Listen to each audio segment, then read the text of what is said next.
Hey guys, what's up? It's Sunny Boy again, and I'm bringing you another Destiny 2 video game. So, I played the game for about, I think, 13 days already time-wise. It's a lot. It's a lot. The game's only been out for like, a month and a half, and I've already played like a third of its lifespan so far. So, as you can tell, I'm really enjoying the game.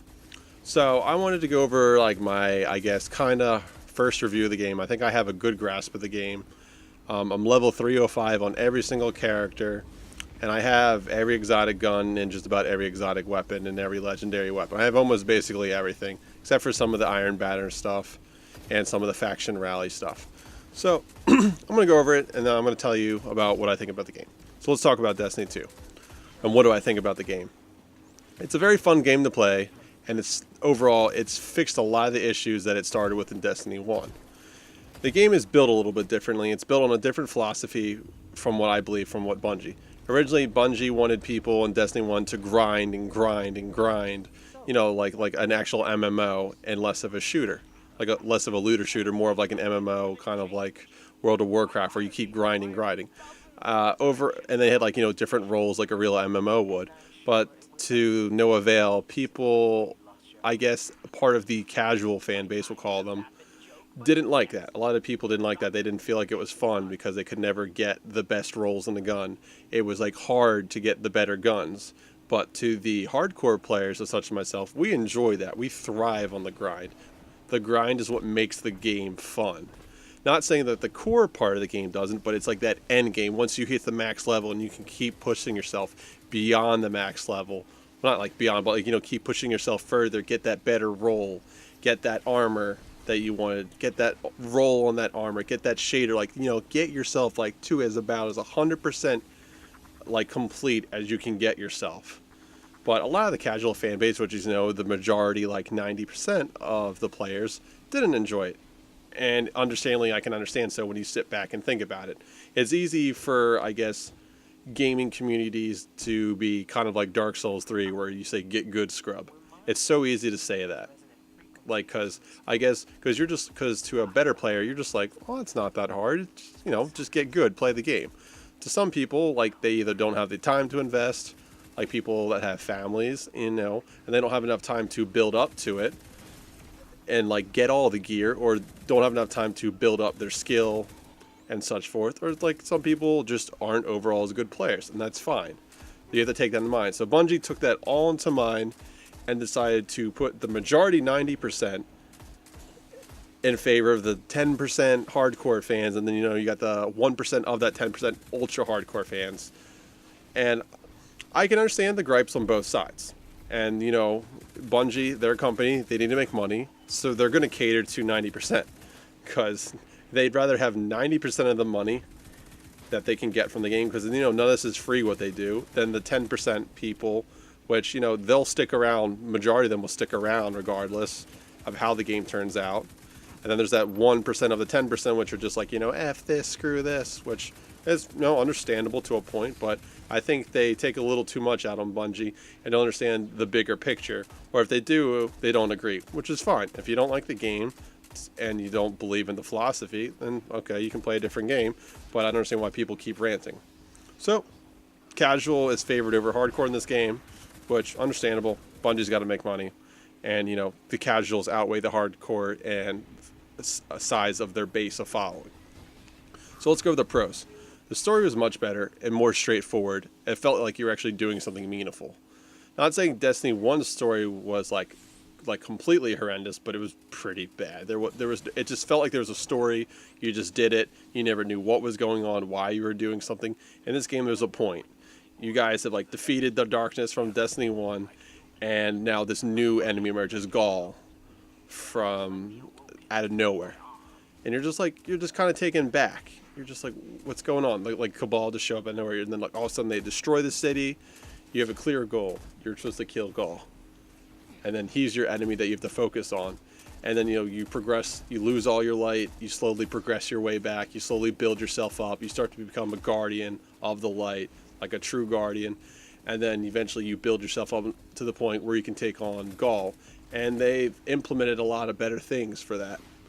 They had like put in maps so you can actually look at the map. You don't have to go to orbit to go to different areas. They showed when the public events are. I mean, they did a lot of good stuff. So I mean, that's pretty good. That's a good progress. It's a good step from Destiny 1 Vanilla. Also, the guns have been the most balanced they have ever been since any Destiny, which is good. You always want balance in the game, but at the cost of that, nothing feels entirely special. There's a lot of guns that look different, but looks don't really matter. I mean, they kind of matter to some people, but how the gun feels, how the gun plays, what does it do, what is its interactions with the game, that's what defines a gun truly. Like Icebreaker, like regenerative ammo, like that was an exotic that made it cool. Like it was a sniper that you shot someone, they blew up in a fireball, and then it would also keep regenerating ammo. There's nothing like kind of like that. There's nothing that's like game breaking that makes exotics, I guess, like exotic for lack of a better term. That makes nothing that goes bam, like wow, I gotta get that. There's exotics that are good and solid overall that like will best some legendaries in certain aspects or certain scenarios, but there's nothing where like I gotta have that entirely. I mean, except like the Merciless is probably like the new exotic you should have, and it's very limited to taking out bosses, especially Callus. So they felt like they tried to give the guns a purpose more so than just making them like awesome, crazy fun, for lack of a better term. And then also there's static rolls, which is good because people didn't like it, which it's kind of iffy. You either like static rolls or you don't like static rolls, and it's kind of like in those two camps. So I kind of like static rolls because I understand, but like at the same time I like the grind as well. So, but I see both sides of the coin. Also mods are so cool. They kind of replaced like the perks that were built into armor, so it kind of lets you customize more, which I like. But I feel like as much as there's customization, it's very limited customization, and they should bring back some of those perks that like let you carry extra special ammo, let you reload shotguns faster, let you do this faster, let you like do all this. They need to bring back more flavor and more variety to the mods. They have a great system built with the mods. I think they just need to expand it, and hopefully they do. And it should be a lot better than how it was in Destiny 1 with the customization. I guess the other thing is, which is kind of a pro, everyone's kind of a winner. There's like new systems that if you built in, if you join a clan, that if your clan completes X amount of different events, there's like the raid they can complete, there's Trials in the Nine, there's like a Crucible, there's these things called milestones, and as your clan completes different milestones throughout the game, there's already like different predetermined milestones every week after every reset cycle. And if X amount of your members completes them in a party together, then everyone in the clan is able to get one engram from those particular loot pools. You get one from the raid, you get one. So it helps everyone, the people. It kind of gives that feeling to people that you can still get some stuff even if you aren't as good of a player. And I understand Bungie, like the idea that Bungie's trying to help the casual player. And this, I guess, at the same time, is good because it helps the casual player, gives them something like, look, like, hey, you can't always do it, but here's kind of like, here's like a little like freebie every once in a while. But the problem with that is then if you just start giving away people like free raid gear, free Trials of 9 gear, all this gear that you're supposed to grind hard and work for, and you just kind of give it away, then what's the purpose to it?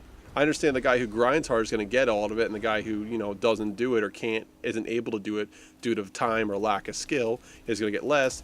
But I guess it gives them less incentive. I feel like if you're just giving someone handouts once a week and they have like 3 characters, so they get 3 of those, why are they going to bother? It might it's going to disincentivize them to actually want to go out and try and do it, try to get better, because it's like, hey, I'm going to get 3 drops from each of these loot pools because my clan's just carrying me. Why do it? And like, I mean, I don't know. I'm still kind of iffy about it, but I understand it. I understand what Bungie's trying to do. I'm not terribly happy about it because I'm one of the hardcore players that like, so if I just do the raid because so-and-so didn't want to do it, and if I don't get that gun, but so-and-so gets an engram that has that gun. Granted, I have all the raid guns, but currently that you can get. But if I couldn't get it and they got it, then I would be very mad. I think that's what people are trying to make about it. So let's talk about the cons. it seems like Bungie's made 2 steps forward with improvements, but also 2 steps back with a new idea. Like what I was saying before about like everyone's a winner. It works, but then it doesn't work at the same time. Guns are balanced, but then they don't feel special. So that's kind of a con. Even though it's a pro, it's also a con. So that's why I put in both of my columns. The item system and NPC system with the tokens is completely underutilized. It's very limited to just the planets. I feel like they could do a lot more. They could have like, you know, specific items or mods that they get from those planets.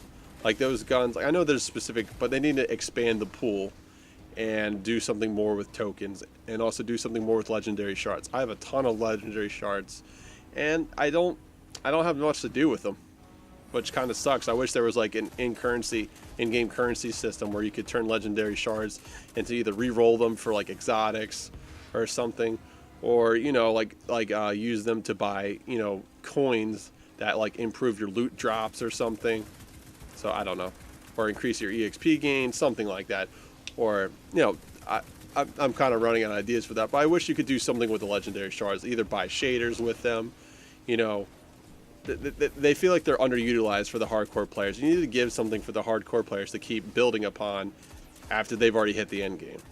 So, alright, then we'll get back to it. Again, briefly going to touch on exotics. Don't feel exotics, even though they're still better than most legendaries, but not always. They're scenarios where they're generally better. I also felt like Bungie couldn't decide what was more important for this game, PvE or PvP. I feel like they were trying to do both. That's why the guns are super balanced in the game, because of PvP. I feel like they should have separated the guns. They should have made like the guns fun and broken in PvE, but then, you know, curtailed them and, you know, try to, I guess, make them within a range of, I don't know, like in a range of potential of being used more noticeably on PvP. So curtail the guns in PvP, kind of bring everything in line as much as possible, but still make some of the guns, you know, better, because, you know, you want some things to be slightly better at certain situations or scenarios. And I feel like if you do that, then you have this awesome fun PvE where, like, you know, rockets everywhere, everyone's got crazy exotics, everyone's having fun, everyone's feeling super. You know, that's the whole idea, is you want to be this badass guardian, that you have like all these magic powers, you have these awesome guns, and then, you know, you just curtail it down for PvP a little bit so that you can make it competitive. And then the other thing is there's no real end game. So, other problem. So, I mean, there's a few things they can fix for that, but I don't know how they can really taper it, because especially with the current I guess problems with the raid. The raid feels limited, but it is fun. It is definitely fun. I feel like, but it felt a little saddening that it was just to get the 300 and that the hard raid wasn't to push you further. So I'm gonna cut this off right now. I'm gonna do a part 2 of this. I didn't want to make a full like 25, 30-minute long video. So hopefully you guys enjoyed it. Thanks for watching. And if you liked the video, subscribe for more content. And if you liked the video, enjoyed it, also leave a comment. And we'll see you guys later. Bye.